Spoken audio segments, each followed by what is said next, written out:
I want to start with congratulations to Coach Dalby, Oregon State men's soccer, making the NCAA tournament, hosting this Thursday, so wishing them the best of luck in that game. Again, typical Monday, kind of recapping Saturday's game against Stanford. Just a lot to like in both sides of the ball. Defensively flying around, creating some turnovers, getting in the backfield. Thought those turnovers early really made a difference, get our crowd into it. Offensively pretty efficient. In the run game, pass game, explosive plays. I did, point out to the team these vitally important fourth down plays. The first one we go for on our own side of the field, convert that thing, turn it into points. First drive of the second half, 4th and 5 from our own 35. Wind didn't feel awesome about the kick. They go out there and get the thing done and turn that into points. And so I bring that up to the team because the team we're about to play is really good on fourth down. And so separating things that way. I do want to kind of take this moment to be able to thank Beaver Nation season ticket holders, our crowd, our fans, the people who have been supporting us throughout this season, headed to our last home game, and they've made a difference. Two years of sellouts, and do count on this one being raucous and special here in Reeser with energy and the place being packed, because we're going to need everything we can get against this opponent. Washington's playing the game at the highest level you can. Haven't lost yet. Really good on both sides.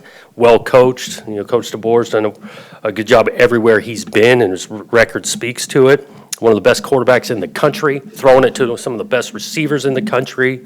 And then on the defensive side, they got some athletes on the edge, make it physical. And so this is a good football team, and we're looking forward to the challenge.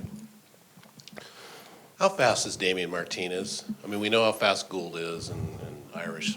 Where is he in terms of just speed? Because we saw some of that last week. Yeah, he has some solid speed. He's not the fastest guy on the team, but he's got solid enough speed to be able to break away and finish at the goal line. His confidence level, do you have any examples of how you're seeing that growing over the last several weeks? In Damien? Yeah. I think Damien does take a good disciplined approach of not just guessing out there. He's got reads when get him the ball, and he understands how we're blocking it. He's getting to the point he's understanding defensively how they are fitting things. I do think his instincts took over a little bit last week on a couple cutback plays, and that might lead to showing that he's pretty confident. In regards to that run that Deshaun Fenwick made, are you okay with hurdling? Some coaches are, some aren't. Right. Well, we don't try to overcoach it. Sometimes your instincts just kind of take over, and he recognized the defender was going to go low and try to hurdle. I don't think we want to make a routine of doing it all the time, but instincts took over, and it was a big-time play. How do you, in terms of measuring how a quarterback is doing from an offensive efficiency standpoint, how do you measure? What are your things that you favor in terms of measuring how a guy's progressing? Well, the overall efficiency number is saying how efficient he is, and so the touchdown to interception ratio is something we take a lot of pride in and want a good number there. Limited mistakes, scoring points with only touchdowns. The completion percentage thing, yeah, we want to be well over 50%, but we understand the style that we play. We don't just add to that completion percentage by throwing a bunch of bubble screens and stuff like that. So the overall efficiency and then the limited errors with scoring points. Coach, at any point during Saturday's game, did you know how close Damien was to breaking that all-time record in school history? And was there any conversation with potentially letting him stay in to break that record, or when it's a blowout, you just decide to take him out? Yep, no consideration on stats, records at that point. The game was, he had the awesome first half. The game started to separate. Couple of thoughts. When the game starts to separate like that, you got other guys on the roster that have been working hard, that have earned opportunities to get in the game, and then your mind does flip to the next opponent, and so you want to be as fresh as possible for that. And so all those reasons, Damien wasn't needed much. You've had a lot of tough matchups over your career here at Oregon State. This matchup against Washington this coming weekend, do you think this is the biggest matchup you've had in your coaching career here in Corvallis? Well, I mean, yeah, kind of where the season stats or records are at and all that stuff, it makes it big. There's no question. That's a good program that won a lot of games, playing late, so whatever this is, game 11. So you want to play in the biggest games at the end of the year, and this is a big one. Washington's defense has looked at least a little bit more vulnerable over the last couple of weeks compared to what they looked like in the beginning of the season. What are you seeing from them that you feel like you guys can take advantage of specifically here in Corvallis? Yeah, everybody gets tape, right? And so there's some good coaches in this league, and they challenge, not just specific to Washington defense, everybody in the league. We're seeing some new wrinkles each week, and so that has take place. Some of the times, these guys are scoring so quickly that defense is on the field for a while, and so you're going to give up plays when that takes place. I know they run a sound scheme. I know at the line of scrimmage, they're as good as anybody in this league, and they've won low-scoring games. They can win high-scoring games. As you prepare for Michael Penix, what's different from last year, and what specifically does he that hurts teams? What is, what are his strengths? Well, there's a lot of them. He's accurate as all get out. He's got a big-time arm. He's got a ton of confidence, which he should, a ton of confidence in giving those guys shots one-on-one. He recognizes coverage. He's not all just throwing it down the field, chuck and duck type thing. The ability to avoid sacks. He's athletic enough, but he's definitely looking to throw. You're not going to fool him with pressure. The ball comes out of his hands. And so he doesn't take sacks, gives guys chances, accurate. He stands in there when he needs to. That's why he's one of the best in the country. What did you learn during the 2016 season at Washington in terms of, you had a lot of big games. How did you get the team to calm down in these big type games? Just reassuring them that their process on how they prepare week in and week out, and that hadn't changed since we got here to Corvallis. Yeah, it's a big time game, but you don't have to do anything out of the ordinary in regards to your preparation. A lot of these games come down to like who doesn't screw it up. I mean, in regards to just doing what you're doing, being in the correct gap, running your route at the depth, going through a progression, a lot of outside noise in big games, it still comes back to your focus and preparation.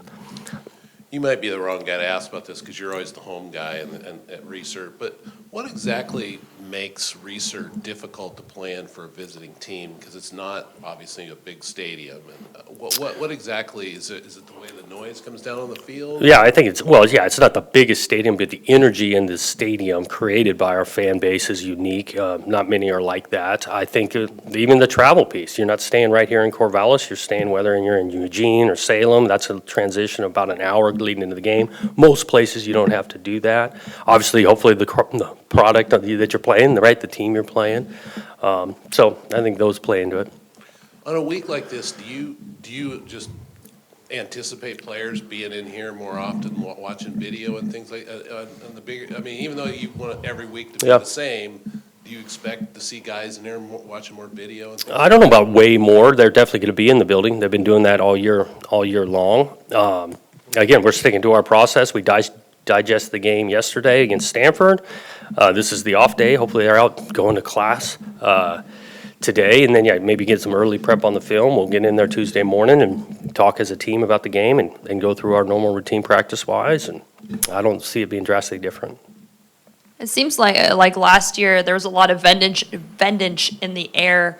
I think I said that word wrong. Vengeance. That's what I'm looking for. Yeah. Kind of after you guys made that bowl game, lost, and then you were able to have a great season, end on a bowl victory. And this year, I feel like the expectation was kind of higher. How would you describe what's motivating this team right now? Is it the big matchup? Is it the week-to-week preparation? Is it the end goal? Just what do you feel like is motivating this team heading into this week? Yeah, I think it's more like our goals and our process, what we wanted. These guys are competitive. So it really is about us. We got a ton of respect for UW coming up in here and what they've done. I don't think there's added hype because we're playing those particular guys. But this team wants to be pretty competitive and win every time we line up. And I know that last week there might not have been, for you guys, it's the same hype every week, but the outside noise, there's obviously a lot more hype for this game than there was maybe the last game. So just how do you control that outside distraction, knowing that you might not have, these last two games are probably going to be your biggest outside noise games? Spoke to it a little bit yesterday to the team and just credit those guys, their maturity of how they handled last week. Because, there was easy to maybe overlook, trap game, this kind of narrative out there. They came out and played awesome first half and left no doubt. So fast forward to this week, counting on this maturity of this team to understand it's about their process going throughout the week, getting ready, and that not changing.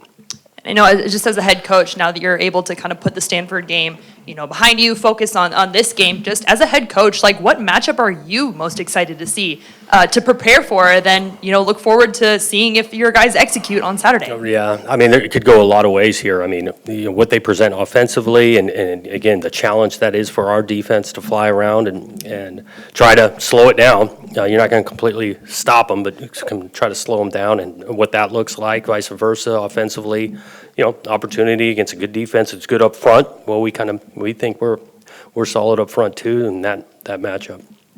Hey, Coach. So this Washington receiving team has threats at all the skilled positions in the receiving room, running backs, tight ends. How do you really attack and approach when, if you double up on the first guy, the second guy's going to take your head off? Yeah, it's hard because they got multiple options, and it's not just the receiver room. They got some big-time wideouts, no question, but the tight end's catching a bunch of balls, the back out of the backfield, and they're starting to run the ball the last few weeks and being really effective doing that. And then you throw it in with one of the best quarterbacks in the country. So it's tough to just focus in on one thing. You want to play well. We're going to have to play some matchups one-on-one and win those. Sometimes we're going to have to help some coverage, but we got to create some issues for the quarterback in the pocket, not letting this guy sit there forever. And so you need to mix and match the thing.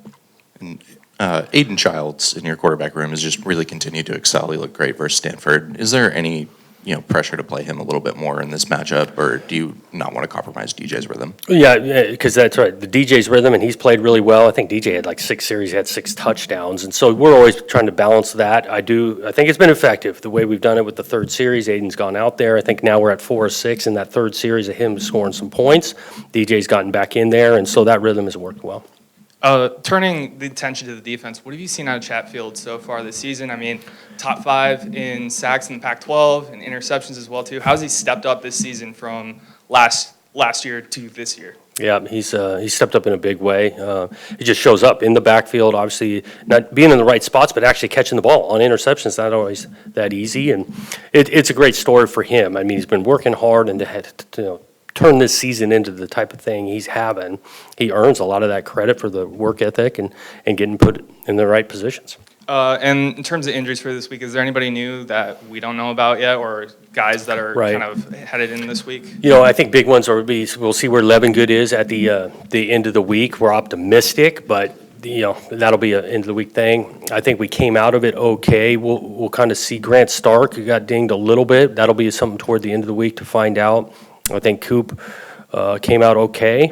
Those are the kind of headline pieces.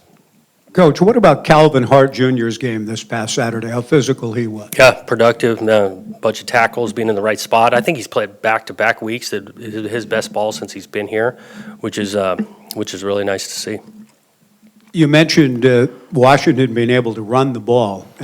256 and 104 back-to-back for their back. So how good is that back and the ability now making them even more dangerous to hurt you both? Yeah, I mean, when you can be balanced multiple like that, you can't just focus on one side of it. Makes it really hard. I think their schematics are tough too. I mean, the guys aren't just lining up in the same formation and running the same place. I mean, they give you some pre-snap looks. They got some tempo to it. Unbalanced, got motion that you got to keep your eyes right. And so all of that, when you mix in the run game, your eyes are wrong. Those runs go for creases.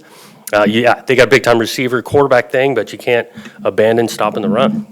Sheer arm strength on both sides in this one, from DJU to Michael Penix. I mean, are we talking about pretty elite level arms this Saturday? Yeah, arm talent, strength. I can even remember last year, Penix were up there, and it's blowing pretty good wind-wise. He's throwing that thing right through the wind, tight spirals. I mean, good player. And DJ's got a good arm, and DJ's playing at a high level too. Since the game against Oregon, Washington has kind of had some close games. Do you guys look at the consistency all of the team? Do you just look at the win? Do you simply just look at the film? Like, what does that say about kind of your opponent that you prepare for, but also your team's consistency throughout the past couple weeks? Yeah, I mean, we speak to these games are going to be tight. These games are going to go down to the fourth quarter. Give credit to UW. They've found ways to win in different ways this year, and so that's what really good teams do. Like I said, I mentioned some games where they ain't lighting the scoreboard up on a couple, most of them high scoring, and they're finding a way to finish. And so anticipating that this will be something similar, come down to the fourth quarter in this one. Coach, you guys offensively probably had your best performance all season long last week against Stanford. Where is the team's offensive level of confidence heading into this weekend's matchup, and do you think it's where it needs to be heading against Washington? I think, anytime you play well, it adds to your confidence. I think their confidence comes from their preparation and on how they worked, and then the plan put together and buying in and executing that thing.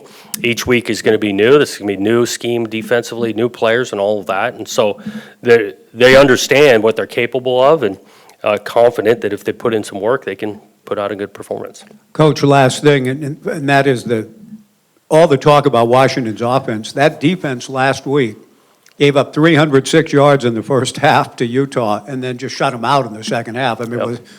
was it just game adjustments, played better in matchups? What did you see?